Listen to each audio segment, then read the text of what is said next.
সম্মানিত বন্ধুরা, আজকে আপনাদেরকে এমন একজন ব্যক্তির সাথে পরিচয় করে দিব। দেখুন, মানুষ বুড়া হয়ে গেলে কতটা অসহায় হয়ে যায়।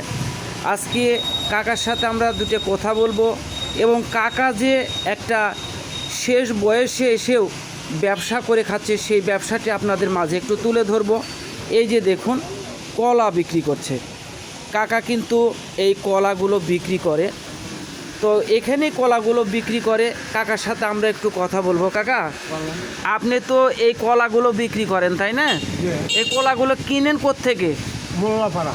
মোল্লাপাড়া থেকেই কিনেন না? হ্যাঁ। কাঁচা কিনে তারপরে কলাগুলো পাকান নাকি? পাকার ও, তো যাই হোক, এটা দিয়ে কি আপনার সংসার চলে?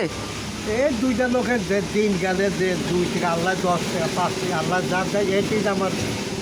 আমি আল্লাহর কাছে আজ কয়েক বছর হলে 4-5 বছর হলে আমি এটি বসে থেকে হ্যাঁ হ্যাঁ। এই কাজের দোকানের এটি বসে থেকে আমি আল্লাহ আমার এই বন্ধু চাপ।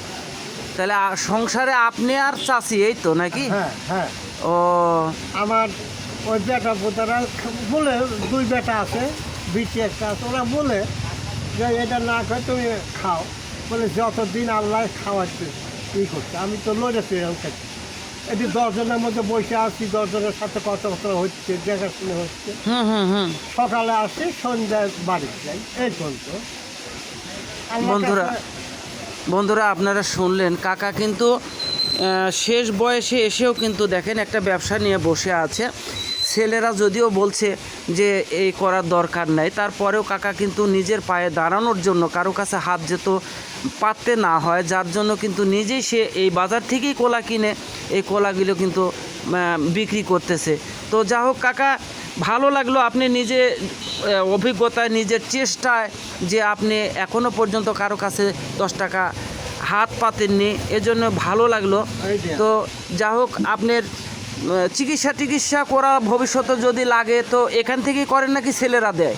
না, এই যে আমার এতেই চলে, দুজনের এতেই যে 2 পয়সা আল্লাহ দেয়, এই 2 পয়সার থেকেই আমি কারোর কাছে হাত এখনও বাড়াই। গাইস, আপনারা শুনলেন, কাকা এখনও পর্যন্ত কারো কাছে হাত বাড়ানি। তো যা হোক,